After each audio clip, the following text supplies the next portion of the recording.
Hello sa mga kapagupitan kong magaganda na hindi pa nagpapabook ng mga slot nila until now. Go di guys! Another month, another day, and another promo.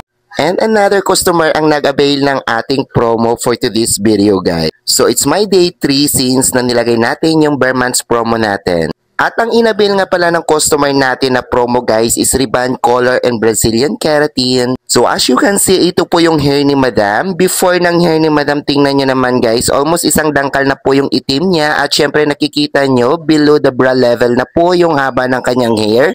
So it means guys, iba na po yung price na ibibigay ko dyan guys. So ma-ins po kasi na pinakita sa akin si Madam na color ang gusto niya ma-achieve is ash brown. And I suggest naman kasi i-rebond natin yung hair niya so hindi kailangan ng bleach. So kayroon tayong mga alternative solution na para ma-achieve natin yung kanyang hair na ash brown. So guys, panoorin nyo to hanggang dulo kung paano natin ma-achieve yung ash brown without using bleaching. At syempre may mga alternative color tayo na gagawin para ma-achieve natin yung desired color ni Madam. So dito nga pala sa video na to, I'll be using 00.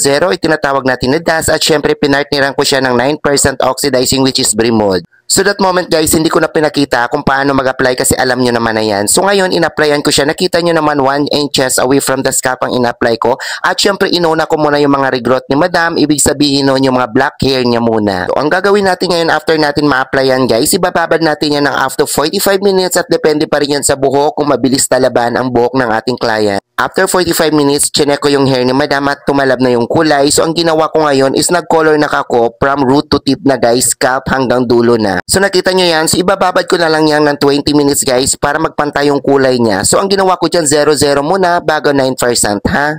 And after 20 minutes, binalawan ko na yung hair ng client natin. So alam nyo naman na yan kasi pag tumalab na at nagbantay ng color, go na, banlaw na agad. So sa time na to guys, ayan nagbabad na ako dyan ng ating rebonding cream number 1. As usual, hindi ko na pinakita kung paano mag-apply ng rebonding cream number 1 kasi alam nyo naman na yan. At panoorin nyo mga latest video ko, mayroon ako mga tutorial na pwede nyo pong gayahin doon. So sa pag-apply pala nyan guys, hindi ko talaga sinagad yan sa anit ha. 1 inches away from the scalp din yan ha. And of course guys, introducing our Bio Extenso Rebonding Cream number 1. Ang ganda talaga ng product na to kahit naka-bleach, kahit rebonded, at kahit puno ng kulay yung buhok mo, swak na swak dito guys. Nag-promote. Anyway, after ko nababad ng 45 minutes yung Rebonding Cream number 1 natin, so look at the result guys. Ito na po yun yung kanyang result after natin ma-blow dry ng 100%. So ayan na. After natin ma-applyan ng color at rebonding cream number 1 and look at the result. Nag-light na siya guys, diba? So ngayon, ang gagawin natin is planchahin natin siya ng bonggang-bongga.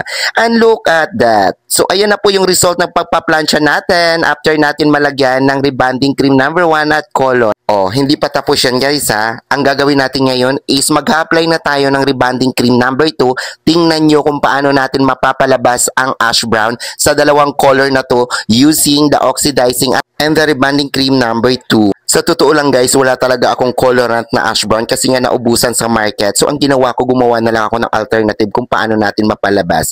And look at this. Ito na po yung apat na pinagsama-sama ko guys para lumabas yung ash brown natin. At yan din yung apat na yan ang para magpapatuwid at magpapatpantay ng color ni Madam. O, FYI lang ha, huwag gawin kung hindi kayang gawin guys kasi masisira lang buhok at masisira ang buhay mo. Charot. Siyempre nandyan yung ating oxidizing guys na ginamitan ko siya ng 6% lang at siyempre yung ating colorant na dalawa at pinagsama ko. Ito na nga, gumawa ako ng honey tea brown. At syempre sinamahan ko ng 40 at sinamahan ko ng ating rebonding cream number 2. So yung apat na yan pagsamahin mo at ang kalalabasan magulat ka. Anyway, hindi ko na pinakita sa inyo kung paano i-apply yung apat na yun. Basta pagsamasamahin nyo lang, may mga tutorial ako dyan na pwede nyo panoorin. At this moment guys, binabad ko na siya ng Brazilian Keratin using the hair lax. So ang gagawin natin, ibababad natin yan ng 45 minutes to 1 hour. It's okay, that is a treatment only. So guys, look at the result. Oh, wow! Sobrang ganda at napahanga dyan si Madam. Sobra talaga nagagandahan siya. Actually, ash brown yan guys ha, sa ilaw lang. Kasi yung ilaw ko is may touch of, touch of warm light. Kaya ganyan yung kalalabasan. But sa personal, ash brown talaga. Tingnan nyo naman nagpantay yung kulay, diba? At sobrang ganda, tuwang-tuwa si Madam dyan. Super straight, super shiny, at higit sa lahat, super bouncy yung buhok niya. So guys, sa lahat ng mga nanonood dyan, kung wala ka pang slot, konting slot na lang available ko by this per month. So message ka na sa akin at magpabook ka na kung anong oras at anong araw ka at anong date.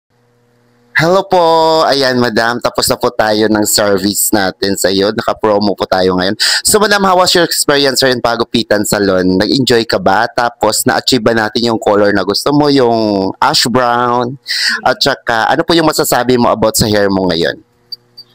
Yes, na-achieve ang color and then masaya. Maganda siya ang kinalabasan at Okay. So, ganito na lang, madam, ha? More on treatment ka lang, more on conditioner, tapos iwas sa pag-shampoo. Pwede ka mag-shampoo twice a week siguro. And thank you so much. Actually, guys, ilang beses ko ng customer to pabalik-balik dito sa Pagupitan Salon. Thank you so much. And to all the people watching this video at hindi ka pa nakasubscribe sa channel ko, sa YouTube channel ko guys, June Official Vlog, sa TikTok account ko guys, June Official Vlog 1, at syempre sa page po natin na Pagupitan Salon, paki-follow nyo na po guys, any updates po, nag-update po ako doon sa ating mga nabanggit na SOCMED, at syempre guys, huwag kalimutang i-share. Thank you for watching and bye-bye. God bless everyone.